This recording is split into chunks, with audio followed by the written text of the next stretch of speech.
เก่าบ่เหลือบอกสิเพิ่นเทียบไว้สมบัติของมหาจักรพรรดิแม้นสิครองความเป็นจักรพรรดิแม้นเป็นหมื่นกับแสนกับหรือความเป็นจักรพรรดิอยู่ถึงอสงไขยก็ช่างไม่ได้เศษเสี้ยวหนึ่งของอริยโสดาบันโสดาบันมีหม่องสุดไม่เกิน7 ชาติ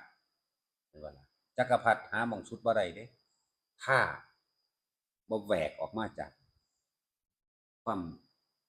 อยากได้และอยากเป็นแหวกออกเนี่ยจังว่า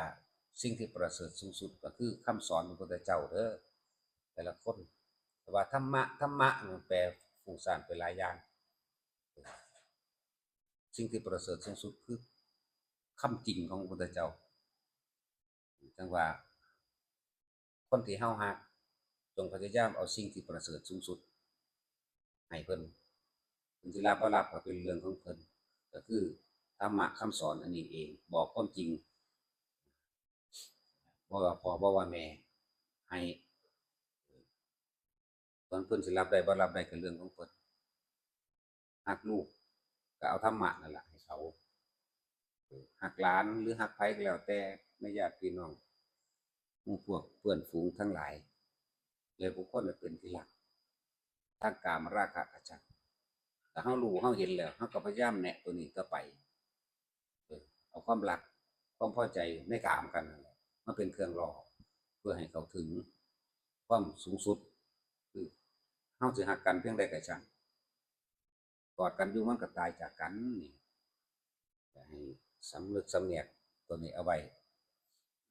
ทั้งว่าแต่ละคนมีความพอใจ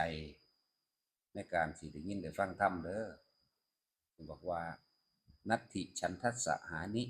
นัตถิธรรมเทศนายะหานินัตถิวิริยัสสะหานินัตถิวิปัสสนายะหานิ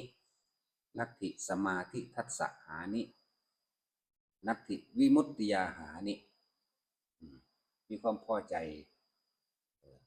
ในการได้ยินได้ฟังธรรมกับธรรมมีความเมื่อพอใจได้ยินได้ฟังธรรมแล้วมันคือเกิดความรู้แจ้งเห็นจริงตามความเป็นจริง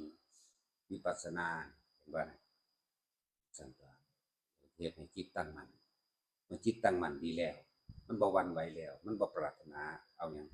มันก็วิมุตติยาหานี่เองเพราะ